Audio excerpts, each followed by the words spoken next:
Hello again, everyone, and welcome back to the Beyond Pain podcast with myself, Joe LaVacca, and Joe Gambino. In today's episode, Joe and I start off by sharing our favorite at-home gym equipment and how we started building our own sort of situations in respect to the space that we have. We then further our conversation by sharing a story that actually happened to me in clinic this week. And we discussed this idea of, do we really need to have certain movement prerequisites in order to start a strength and conditioning program? We hope you enjoy this episode and all future episodes of the Beyond Pain podcast. And if you do, please remember to like and comment, but most importantly, share this episode with someone who you think it can help. Without further ado, here is episode 23 of the Beyond Pain podcast. Welcome to the Beyond Pain podcast with your host, Joe Gambino and Joe LaVacca. Join the two Joes, two physical therapists, as they discuss how to navigate the uncertainties of pain so you can move beyond it and get back to the activities you love most. This podcast is for Joe, and their guests to share their clinical thoughts and ideas based on their collective clinical experiences. Can this information be for you? Maybe, but we cannot know for sure. Therefore, it is always worth talking to your healthcare provider to make the best decisions in your care before you implement anything on this podcast. And please use common sense. Welcome back into the Beyond Pain podcast. I am your host, Joe Gambino, and I'm sitting here with the having too many mic problems over there, Joe LaVacca. Self-inflicted mic problems. You can find us on Instagram. I am at Joe Gambino DPT, and Dr. LaVacca over there is at Strength in Motion _PT. You can find us on YouTube, Cups of Joe _PT, and this podcast is on Instagram as well, Beyond Pain Podcast over there. If you do need help with pain and you would like us to help, there's an application form in the show notes. Just fill that out, and one of us will get back to you. And as always, we love conversations with our audience, so please feel free to shoot us a DM on Instagram, and we're more than happy to have a conversation there. Joe, how are you doing today? I am doing well, my friend. I'm looking forward to our conversation because this is actually inspired by a interaction I had with a client this week. So I'm excited to share how that's been going with all of you, and then get your opinion on how to hopefully proceed with his care or help others proceed with theirs. But other than that, man, I'm doing well. How are those beautiful girls over there? They are all doing very well over here. We're maybe 3 weeks away from baby 2 being here, which is exciting. So, we'll see how that goes. But today, I think this episode, we're going to call it a double question of the day. Ooh, double question of the day. Double question of the day. We have a question here from Morden. A little quick hitter here. Some of our favorite home gym equipment. Easy. Kettlebells. For me, I am in a small, let me emphasize small, 2-bedroom apartment in New York City. Well, out on Long Island, but they're all pretty much the same when you clump them all together out here. So the living room and even the kitchen, which I'm in right now, has multiple meanings and multiple purposes. So I really need to, prioritize. Like, I shift this chair here with the doors behind me whenever I'm doing calls or the podcast with you. And now the kitchen becomes the studio. Mm-hmm. When I'm not doing this, the chair flips right back over here and just becomes part of the dining room table again. I see. So when I'm in the living room, I really need that living room to be a place to read, a place to watch TV, a place to hang out with Avery, a place to host, and I need it to be my gym. So depending on where I'm pushing things, to me, the kettlebells offer you the greatest variety, and they take up an eensy, beensy, teensy amount of space because you don't even really need a rack either. They just sit on the floor. They're very nice. Once you're done, you don't even really need pairs a lot of the times. If you just get singles, which I also like. So I feel like if you're going to be starting a home gym, get comfortable with kettlebells. That's my bias. You can throw in a pull-up bar and then maybe just like a TRX or some sort of like suspension system that you can just put into your door. And I think with a pull-up bar, a few kettlebells, and a suspension system, you are going to be looking pretty good. I like that. I mean, I think that's how my home gym started. Really was kettlebells. The same thing in New York apartment.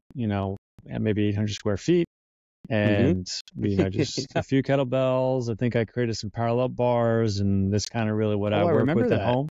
Yeah, you built those, didn't you? There was a craze pipes in New York City for a while where people were running to Home Depot, building their own parallettes.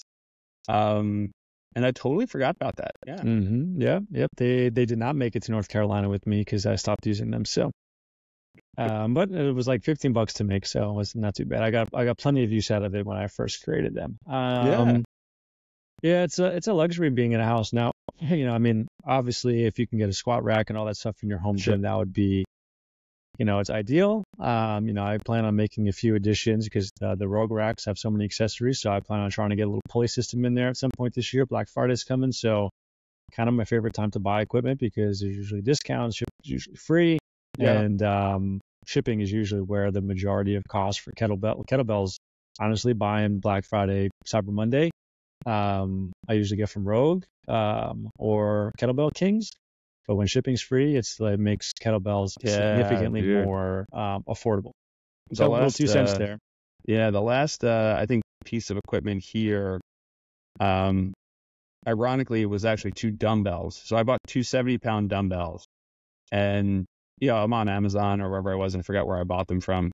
And I'm like, oh, wow, cool. Like, these are on sale. I think they're only $180 or something. And then by the time I went to check out, it was like $420. I'm like, oh my God. Mm-hmm. Oh yeah, because I'm shipping a 140-pound box to the front of my apartment. Yeah, I would imagine that poor guy or girl who had to carry this up my steps. I feel so badly for you.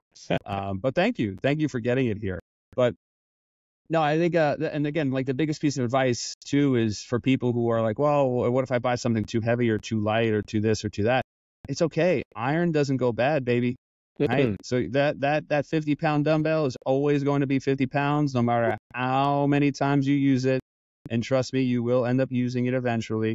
So like you said, just little pieces. I mean, I really probably started growing the gym like everybody else during COVID. I got what I could when I could, and then I just used that. And then once I was, feeling a little bit better, okay, cool. I'm going to add this one piece at a time, a time. And then before you know it, you end up having, a pretty reasonable gym, and you can string together a couple days a week, very easy. And now you're saving yourself money on a gym membership. And to your point, that would be now traveling with you wherever you want to go. So apartments, homes, I think one of the best things people can do is invest in ways to make movement and health easier. Exactly. And what better way to do it just by looking over and being like, oh yeah, I have kettlebells. Oh yeah, I have a bench. Oh, I have a pull-up bar. Maybe I should just do one today, and then just build from there. Yeah, I would say, bands is already a super common one. But I think having like a pair of ankle weights or like those monkey feet, totally, is super solid. I mean, just from a mobility perspective, like kind of loading all these like in range positions and little things like that, and it's great. And you can take them anywhere. You can travel with them if you wanted. You could put bands in the same mix. So if you're going like a hotel gym, or you can just be in a hotel room and you don't have any equipment, super easy to just get in some light loading, some movement. I use them probably every single session these days. So I would probably say that that's one of those things outside of some main, the main kettlebells, dumbbells, bench, like kind of some of those basics. I think having some ankle weights, or I actually really do like the monkey feet to just kind of add some load to, I could strap my dumbbell directly to my foot and do a whole lot of different things. So I find that fun and very, very useful. But let's shift to question of the day number 2, which is yours. So I'll let you take it away.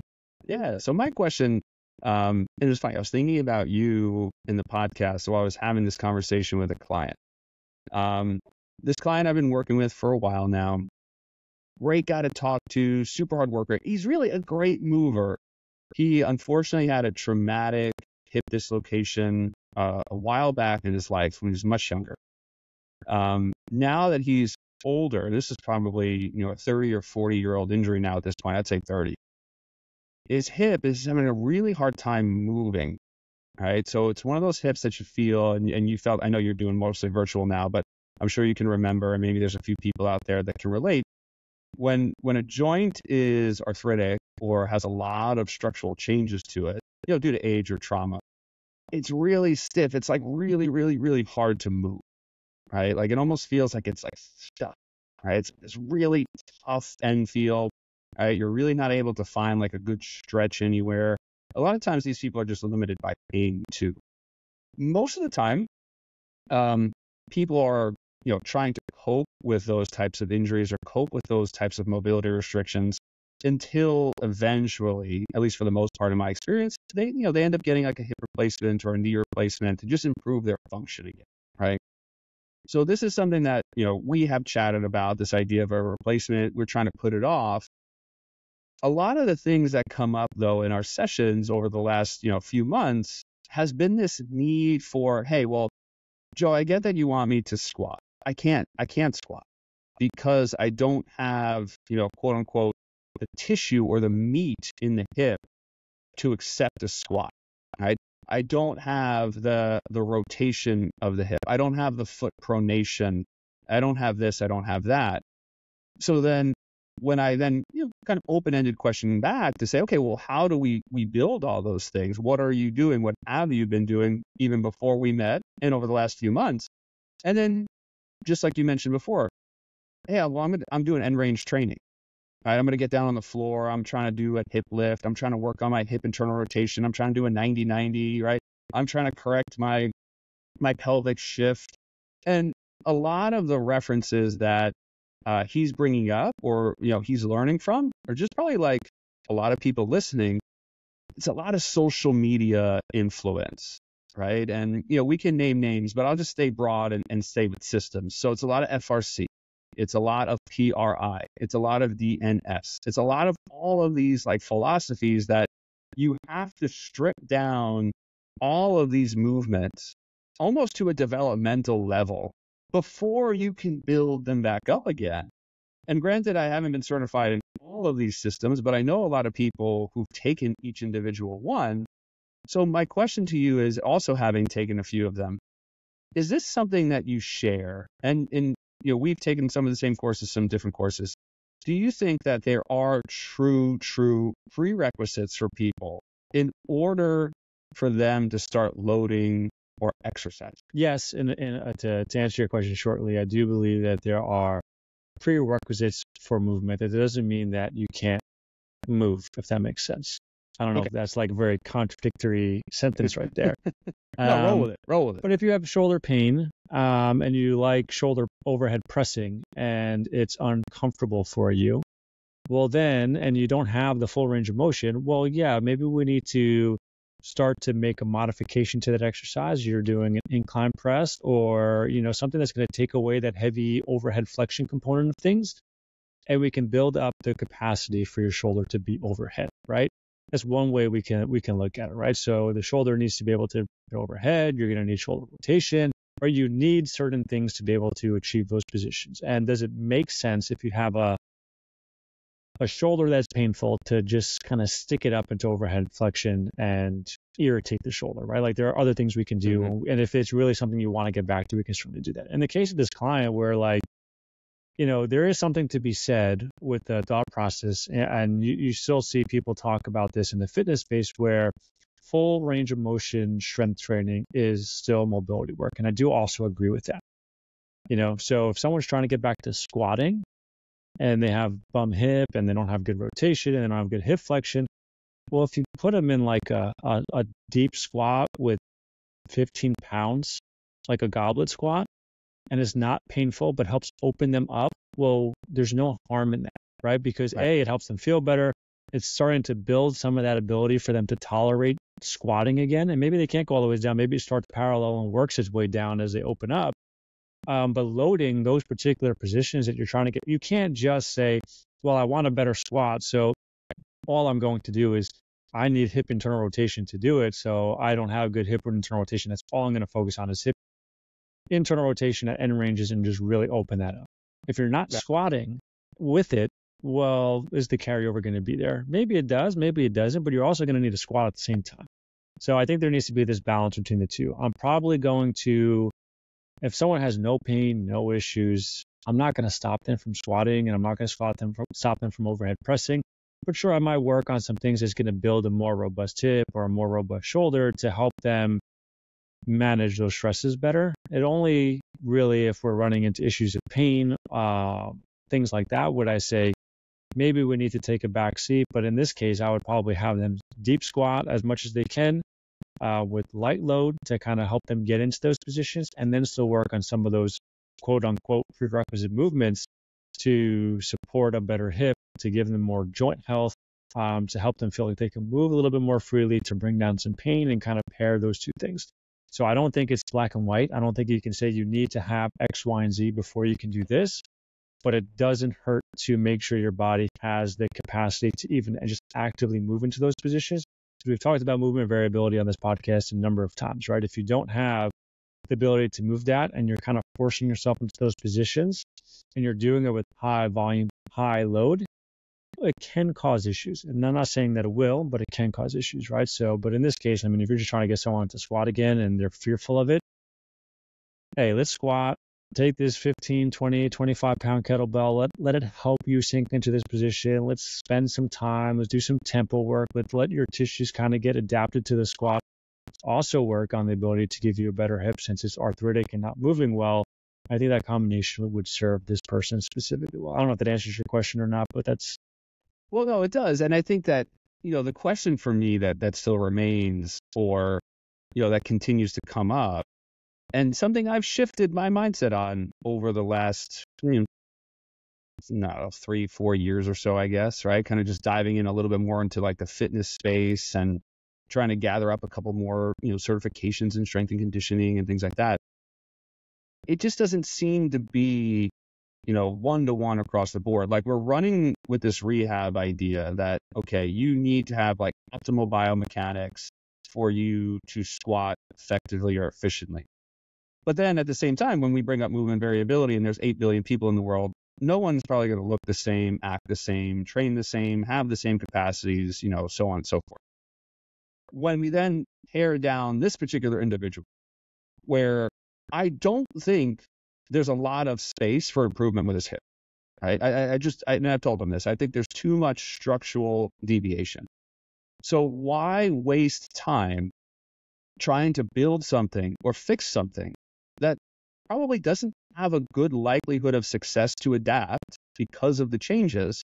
And even if it did, we get 4 more degrees of hip flexion, 2 more degrees of hip internal rotation. I don't see that being clinically significant or clinically meaningful for his life and for him to achieve the things that he wants to achieve. What we do continue to agree on, though, is that, hey, I need to build this soft tissue strength or this soft tissue capacity or muscles or this. And I keep telling him, well, then the only way to do that is to put you in positions that tells muscles to grow. So for those listening, hey, you don't have hip internal rotation or flexion, or your knee doesn't bend that much. That's okay. Why wait for that when I can simply say, why don't we make you do a wide box squat? Why don't we make you do a split squat? Why don't we elevate your heels if you're lacking pronation or supination or dorsiflexion? Because when I'm programming for people, and a lot of them will come in and then say, hey, I want to get stronger, right? Because that's a lot of them think that, if they get stronger, it'll magically cure their pain. And I'm sort of okay rolling with that because I think getting stronger is going to be really good for their livelihood and their longevity. So, hey, let's push this. Why can't you get stronger? Oh, I have limited hip internal rotation. I don't have dorsiflexion. Okay, let's get it out of here then. And let's elevate your heels, because what's the point of the squat? Like, fundamentally, if you and I were going to say, what's the main goal of a squat? Number one for me is not building ankle dorsiflexion, right? It's getting strong quads. It's getting strong hips. It's getting a strong trunk. So if your limiting factor is dorsiflexion, I don't care about your dorsiflexion. Maybe it comes back. Maybe it doesn't. But why am I training it and then delaying the opportunity for load? And I think that's more of the question. So are you okay with, while you're trying to build a shoulder or a hip or a knee, making these types of modifications? Or do you feel that maybe these little modifications are what's kind of keeping people limited? So I would say there's a couple of things I think on this. If you have someone who you don't really think is going to get better, or maybe they can get better, either way, it doesn't really matter. You do what they can, right? So someone doesn't have someone who has limited dorsiflexion, heel raising, great option, right? You want to give them something they can do now while you're attempting to restore what we all think is normal. And if someone has, there are some people whose ankles won't move, right? They're just driven to be a certain way, especially high-level athletes, right? It's almost a beneficial thing for a high-level athlete to have really stiff ankles because it makes them more explosive. Exactly. Well, they're not going to really open those things up. So make the modifications to allow them to load and do the things that they need to do. So that's always it. If you're trying to build, I think also another thing that people need to know is that if you're trying to improve soft tissue in general, right, you need to load it, right? It's just not the massage component of things that's going to improve your tissue quality. Massage is a force of load going into the tissue. So we can do things to strengthen it. So the other thing I would say, even if you don't believe that the hip is going to open up, I would still load rotation. I would still load hip flexion. I would still load like the end range training, because all it's going to do is make him better at what he has. And you're not going to have that fall off, right? If you just say, oh, well, you're not going to get better, so we're not going to train rotation at all. Well, the chance of his rotation getting worse is probably there's probably a good chance it's going to get worse. So I would just try to just maximize the ability for him to move there and how much strength and load he can take into those positions that he has. And then just leave it at that. And then just start to make sure a wide squat, box squat, single leg load is probably going to be the best thing for this person. Can you reverse lunge him? Can you step up him? Can you Bulgarian split squat this person? Can you do those things? Because he's going to be able to bolster his strength and do a whole lot of things within that realm, as opposed to box fitting this person into a squat. And if you want to work on the squat because he needs to squat and that's a goal of his, well, then you can play with wide box squats. You can even do a more narrow, like I said, just tempo hold at the bottom as low as you can go. Who cares if your spine rounds? It's low load.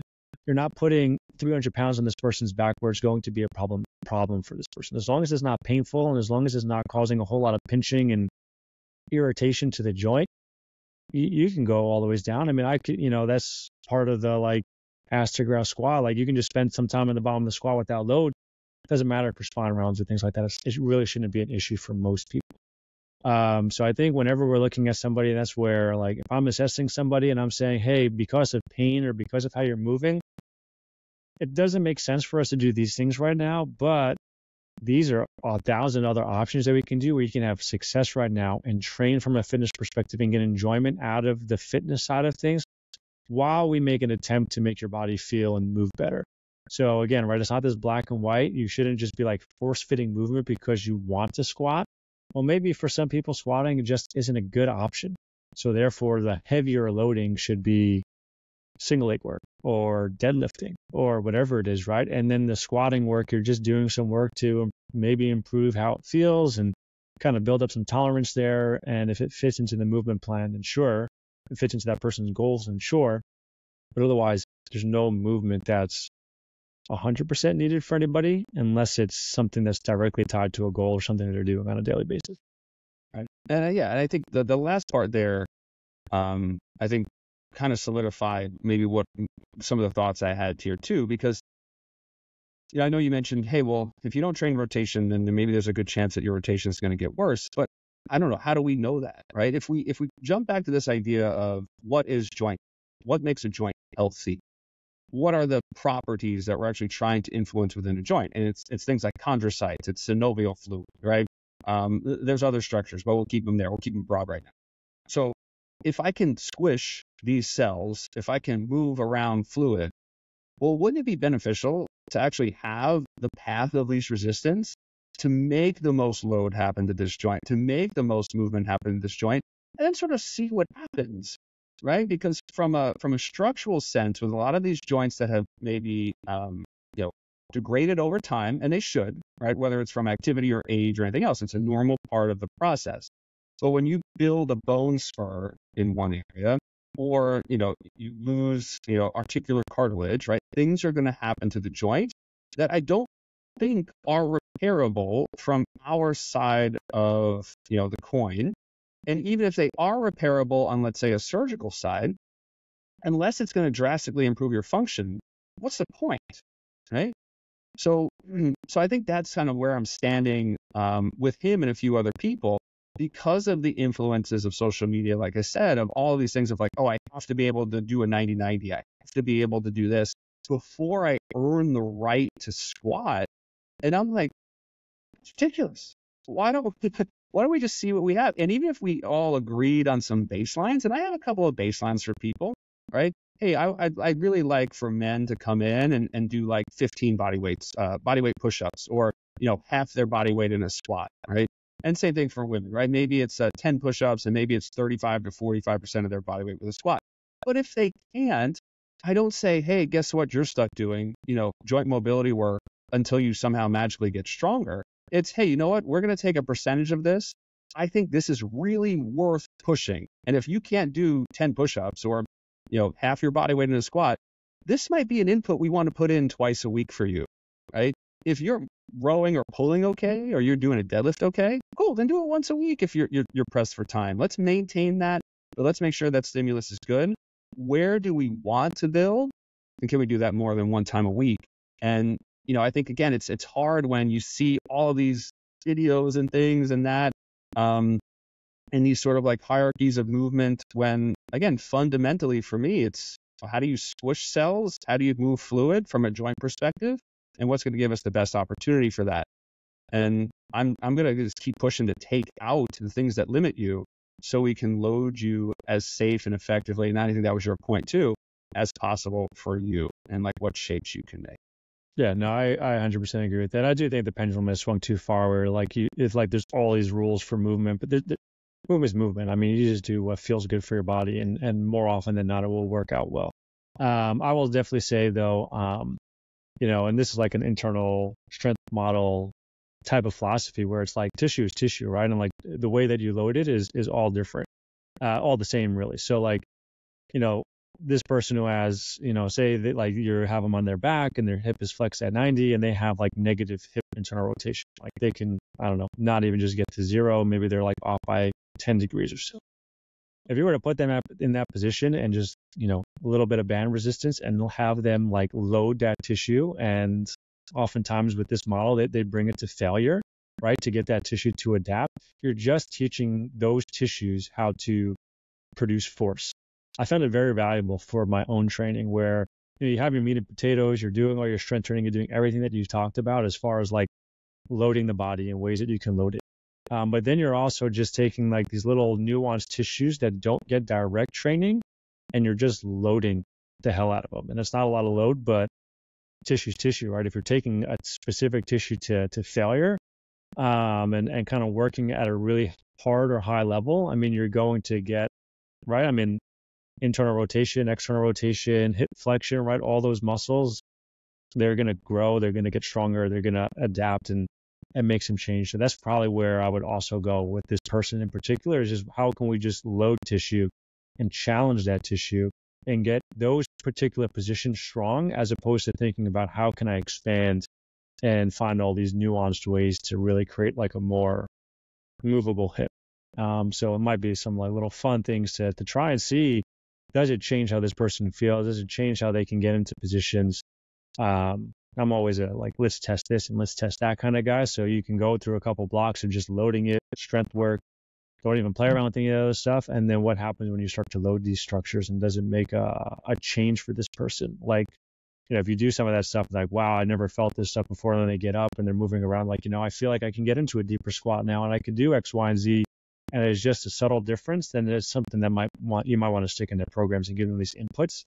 Because anytime I feel like you do something and then it makes whatever you're testing or they want to do a little bit better, the more input you put in there, right, the better it's going to get. And maybe there's definitely going to be a wall and a cap to it, but why not explore that and see how much you can give this person back, especially if you're trying to push off surgery as long as possible.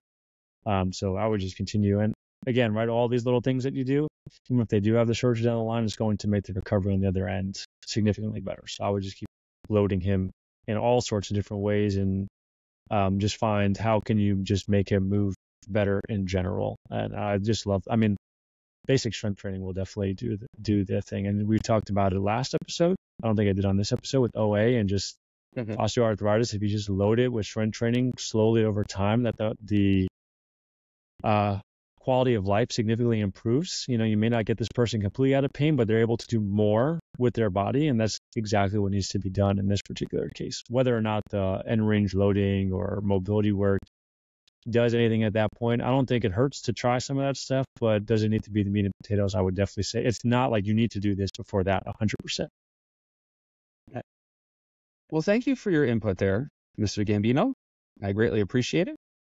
And I think it's definitely something that we can continue to touch on, because I would like to dive into, again, this idea of like when we're trying to position a tissue, like with hip internal rotation or something like that, how do I know it's not getting appropriate load with a deadlift in a modified position? How do I know it's not getting an appropriate load with a squat, right? Because if I'm able to intensify the load with more weight in a squat or a deadlift than I could with a band, well, wouldn't that require the hip to produce more torque in that position anyway? So things that I really want to kind of dive into, but maybe we can save that for some future episodes. Yeah, you know, for a long time I've fallen off like like band hip abduction work and clamshells and all that stuff. And I'm kind of going through this stuff, just like some of these smaller tissues, just loading it to failure feels good. And I think has carried over well to the strength work that I'm doing, and also to me just feeling better overall. Because what also tends to happen, because I'm doing all this stuff, the volume that I need from deadlifting, from squatting, from benching, and like all like the really heavy work, doesn't need to be as high as it used to be for me to get the same progress that I used to have. We'll see as I'm starting to like kind of get closer now to my kind of 1RMs and trying to get back to being really strong. I'm probably going to need to up the volume a little bit to kind of, you know, I mean, I'm really close to deadlifting 300 again. But like if I want to get to 350 and stuff like that, I think I'm going to have to up the volume a little bit. But I do think that it's easier on the body also to just take some of these tissues to failure versus like, okay, well, let's do 5x5 on deadlift or 5x5 on squats when it might be something that's like a somewhat irritant for that person. So I think it just kind of is a unique way to load things and just bring someone and just, sure, you know, maybe they are getting it from a deadlift, but if you want to pull back on some of that volume and still like challenge all this tissue, then you can do that too. And I think some of these sets to failure, if you can actually do that well, because not a lot of people can actually go to true failure. I think that it's a skill. If you're not going to failure, then you're going to need multiple sets of things in order to get the volume and intensity that you want. So it just depends. And I would just challenge you to kind of play around with some of these things, because I had gotten off of it for a really long time. And Grayson, who was just on, I'm doing his programming, and there's a lot of that stuff in there. And it makes sense even from like, it kind of all goes back to kind of like bodybuilding and stuff like that. A lot of the principles I think that fall under the internal strength model. And I've just been finding it valuable for myself to keep me feeling good. And just like, I'll do some of these things and I get up, I'm like, wow, like I'm smoked from that, but I feel good. At the same time, like my body feels more underneath me, so to speak. So just interesting. Yeah. Challenge your biases on that. We'll keep diving into it then, brother.